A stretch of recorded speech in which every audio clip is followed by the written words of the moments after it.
Welcome back to the Poker Fortune channel. My name is Tyler, and today I buy into a $1, $3 cash game where I buy in with $300. And this first hand's a pretty good one. I think you're gonna like it as I try to get a bluff through on a flush draw, and it ends up being a pretty big pot. I'm dealt ace nine of clubs on the button. Plus one raises it up to 15. I decide to call, and small blind calls as well, and we're three ways to a flop. The flop brings me a flush draw, and this time plus one is going to lead with $20. I make the call, and so does small blind, so we're still three ways to a turn. That brings a king of spade. We miss our flush draw, but this time both opponents check it to me. And the pot's $100 right now, so with some equity here, I'm going to try to steal this pot with a large bet, and I lead with $75. With their passiveness, I'm just going to try to get this one through, and if they call, I end up having some equity. And as soon as I lead, small blind shoves all in. Absolutely devastating for me. Is definitely not something I want to hear, considering he covers me and it puts me all in as well. And that's obviously not a good thing for me, considering I only have ace high. Now, if we run the numbers here, I'm just going to say he has two pair or better here. So with that being said, that leaves me with 9 outs. That means I got about 18% equity or so here on the river. So right now it's a $463 pot. I need to call 205 to make the call, which is about a 44% bet from my opponent, which means I need about 23 to 24% equity here to make a profitable call. And again, I said I only have 18% equity or so. So with that being said, this is not really a profitable call. I can't do anything but make the fold here. Unfortunately, it's not a good start for us, but you know, it is what it is. You are going to love this next hand because I get into a really big pot with my opponent who is on a royal flush draw. And I get dealt my favorite hand, the ladies, pocket queens. Under the gun raises it to $12. I'm in the small blind and it's folded around to me. I decided 3-bet it to $40 to go. Under the gun is the only caller and we're heads up to a flop. That brings me the second nuts. We got the set of queens. And now this time I'm going to lead with $20. It's a very small continuation bet. I'm trying to be deceiving here. And if my opponent doesn't have a king, he's very unlikely to continue here. So I want to be deceiving here and just lead with a very small continuation bet. And my opponent does make the call. And the turn brings out an amazing card for me. It's the king of clubs, and it makes us a full house. And I'm not putting my opponent on pocket kings here, as he didn't send the 4-bet pre-flop, so I'm definitely not worried about that. He could have king queen here, but very unlikely considering I have 2 queens in my hand. So I'm thinking I essentially have the nuts right here in this particular spot. And I'm trying to get it all in on the river, so I'm going to lead this time with $50, which is just under a half pot size bet. And this is going to set me up for an all-in on the river. My opponent makes the call, and the river brings a jack of diamonds. I am going all in for my remaining $70, putting the pot at $293. My opponent thinks for a moment before putting in the call, and he shows us ace jack of clubs. He was on a gut shot straight draw on the flop, and on the turn he was on the royal flush draw, and he ended up missing everything and just pairing up on the river. I guess he was just a non-believer, and he was kind of just priced in at that moment on the river. So we definitely got max value out of him and doubled up our chip stack. Let's go. I hope you guys enjoy watching suckouts, because that's exactly what this hand is. This time I'm dealt ace 9 of diamonds in the hijack position. I raise it up to $15 to go, and only small blind makes the call. Now this particular opponent has been pretty much calling everything pre-flop. He has a very, very wide range pre-flop as well. Calling $15 is nothing out of the ordinary for him. He's definitely a loose player. So when the flop comes out, it brings us top pair. And I'm going to decide to play this one passively, considering this particular player, like I said, has a very wide range. And I want to keep all of his bluffs in. So when he checks it to me, I go ahead and check it back to be deceiving. The turn comes out at 8 of spades, not really doing anything but besides bringing in a flush draw. And now my opponent bets $12. I think I'm good here. I could raise here definitely and, you know, get some money, more money in the pot. But again, I want to keep all of his bluffs in, and I'm just going to put in a smooth call here and call the $12. We're heads up to a river that brings a king of club. Now my opponent leads with $25, and I really don't like this card considering What exactly is he betting here on the turn and the river? If I have an ace, it's unlikely he has an ace too, so he probably has a king here or just a missed flush draw and he's trying to bluff it and take it down. So I don't see any point in raising here. I would only get called by better, so I just put in a call to see what he's got, and he shows me king four of spades sucking out on me on the river, and he got there, and that's what we get for slow playing. Sometimes we get punished for it, sometimes it works out for us, but unfortunately we are on the wrong side this time. I got another interesting hand for you as a potential royal flush comes out on the flop. This time button straddles, big blind calls, and hijack calls as well. And I make the call in the cutoff position, and we are going 4 ways to a flop that brings out an absolutely terrible flop for us as it comes queen of heart, 10 of heart, king of heart. But thankfully it's checked all the way around, and I get to see a free turn card, and it brings us a set of twos, and it's surprisingly checked all the way around again to me. And I don't know if someone's trying to solo play or not, but I got a set of twos here, and it's time to put some money in the pot and get some people out of here. I lead with $20, and big blind is the only caller. Now we are heads up to a river that brings out a 9 of club, not really changing anything here, and my opponent checks it to me again. Now with this check, he seems to be a little weak, so I'm definitely going to bet for value here, and I don't want to go too big considering this particular board is very wet. There's a lot of straights out there. Actually, it's a one-liner to a straight. All you need is a jack, and there's obviously a flush out there as well. So I'm just going to lead with $30, a half pot size bet here, and my opponent makes the snap call. I show him my set of twos, a bit worried, and he just shows me a pair of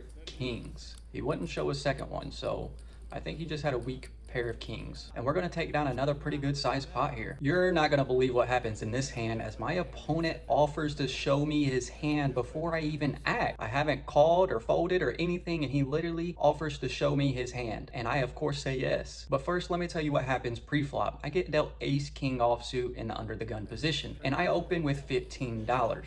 My opponent immediately raises to $40. He's in the +1 position. Now this is the same opponent that has been having a very wide range. As I've been telling you guys, he did have a seat change here, but he has a very wide range, but he's never 3-bet me in the hours I've been sitting here. I actually haven't seen him 3-bet at all. So it was a bit surprising to me that he's putting in a 3-bet here. So I believe he has a strong pair, or at least at the bare minimum, ace king with me. And it's folded all the way around back to me. And right here I contemplate on whether I should send in a 4-bet or just make the call. And knowing how this opponent plays, I decide to just put in a call again. He has a very limited range here, and I know he's at the top of his range considering I've been sitting at this table for like 3 hours and he's never 3-bet, not one time. So I make the call, and the flop comes out pretty terrible for me. I mean, we do have a backdoor flush draw and a backdoor straight draw, but that's pretty much it. We don't have much equity here at all, so I decide to check it, and now my opponent leads with $50. Now listen to what he says in the original video. I can show you now. Yeah. That's what I don't want you to call. I never in my life been offered to see someone's hand before I even act. This is definitely a first for me, and I'm curious, has this ever happened to you? He said he didn't want me to call, and that's why he showed me his hand. He didn't want to see a flush out there, and I could have just called here still and tried to, you know, bluff him now that I know his hand, but it's a risk that I wasn't willing to take in this particular spot, so I decided to fold and showing him my hand as well. Let me know, what would you have done right here? I get into a very sketchy hand right here as I'm dealt queen jack offsuit in the under the gun position, and I raise it up to $20 and get 4 callers. This is something that I definitely don't want to see with queen jack offsuit. It's a hand that can be dominated a lot of the times, especially when we're going multi-way with this many players, unless of course I flop the nuts.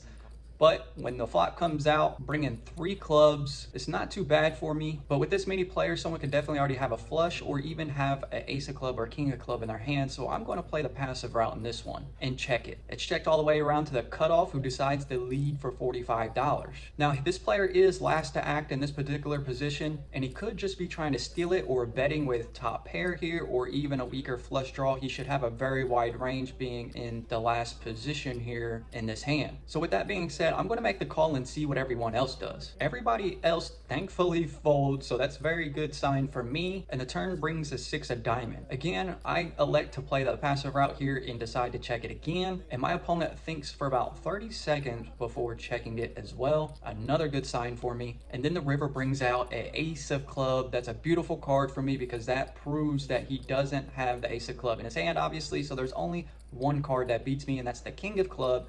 And like I said, with this opponent being in late position, it's very unlikely that he has the king of club right here. He should have a wider range. So this time I am going to lead with a small bet. I lead with $80, which is about half pot. I'm targeting any weaker flush, but my opponent ends up making the fold and we take down another great size pot. You are gonna love this hand as I get the royal flush draw on the turn and I end up in another massive pot. This time I'm dealt ace 10 offsuit in the big blind. Under the gun straddles for $6. Low jack makes the call and the button raises it to $25. I think he could just be trying to squeeze this pot here. So I think he could have a pretty wide range in this particular spot, just trying to take it down. So I'm going to make the smooth call of $25. Under the gun calls, and so does the low jack. So now we are 4 ways to a flop. That brings me bottom pair with a gut shot straight draw and a backdoor flush draw. It's checked all the way around and button is going to lead with $40. Again, I know this player's good and he put in the raise pre-flop and he could just be trying to put in a simple continuation bet and trying to steal this down right now. I think my hand has a lot of potential even though we only have bottom pair. There's a lot of turn cards that can give me a ton of equity, so I'm going to make the call. Under the gun folds and hijack makes the call. So we're 3 ways to a turn that brings a jack of diamond. Now I have the royal flush draw or any diamond gives me a flush, but at the end of the day I still only have bottom pair, so I'm just going to check it again, and it surprisingly checked all the way around, and the river brings out a 10 of club, giving me the second nuts as I get the 10s over jacks. And I don't think anybody has a jack here because I think a jack would have definitely bet on the turn there. So I'm going to bet for value here and go for half pot of a $95. And both opponents unfortunately make the fold, but at least we get the pot and we take down another great size pot here and we are chipping up. I got another exciting one for you as it's length around to me in the small blind. I'm dealt ace jack offsuit and I pump it up to an aggressive $30. Being out of position, I definitely want to pump it up and get aggressive here. Big blind calls, which puts him all in, and +2 calls as well, putting us 3 ways to a flop that brings me trip jacks. Let's go. With me hammering this flop and +2 limping in, it's very unlikely he has a jack here with me, so I'm going to try to keep all of his bluffs in and hope that he bets after I check. But he unfortunately checks it back and we are going to a turn that brings the queen of diamond. It's time to get some money in the pot. I'm not trying to slow play it and keep this pot small. I want to beef it up as much as possible. So I lead with $40. +2 makes the call. Now we are going to a river. That comes a 6 of heart. Essentially a blank and it pretty much irrelevant unless my opponent has pocket 6s in the spot. This time I lead with $60, which is about 1/3 of the pot size. I don't think my opponent is very strong here, so I'm going to go on the smaller side here and bet for value. And +2 unfortunately makes the fold. I show my ace jack because a big blind is all in and he mucks his hand. We take it down. You're going to like this one as I try to get a bluff through with pocket 9s and put myself in a sticky situation. I'm in the +2 position and I raise it up to $15 to go, and big blind decides to get aggressive and 3-bet it to $55. With pocket 9s, I'm not going anywhere. I'm going to make the call in position and we are going heads up to a run out. That's not very good for me, but it does bring me a backdoor straight draw. This time my opponent leads with $35 and it could be a simple continuation bet. It does seem to be on the small size. So he could just be sending in a continuation bet. He could have something like ace king or ace queen here and missing this flop. So I'm going to put in the call and see what happens on the turn. And it comes out a 7 heart, bringing a backdoor flush draw. And this time my opponent slows down and checks it. And I take this as a sign of weakness, so it's time to put some pressure on him. With my additional equity given this backdoor gut shot straight draw. I lead with $100, which is about 60% the pot, and my opponent goes all in. Definitely not what I wanted to see, given I only have third pair and a gut shot straight draw, and on top of that, there is a flush draw out there. So I make the snap fold. I'm pretty sure I'm dominated this in this spot, and I ended up asking my opponent what he had, and he said he had a pair with a flush draw. So he definitely had my nines beat if he is telling the truth. And this is going to wrap up the session, you guys. I hope you enjoyed this one as we was battling it out. We ended up cashing for $336 for a unfortunate profit of 36. That's right, we didn't get much, but it's better than losing. So I will take that as a win all day. We've definitely been in worse situations, and I think I played well overall, other than this last bluff that really hurt me and put me in a spot where we lost a big hand and lost a lot of chips. But overall, I'm happy with the way I played. I was here for about 4 hours, and I remained disciplined and played my cards right. And we just had a couple of hands that we lost some money on and ended up pretty much breaking even. But it's all right. I hope you guys enjoyed it, and I'll see you guys on the next one. Peace.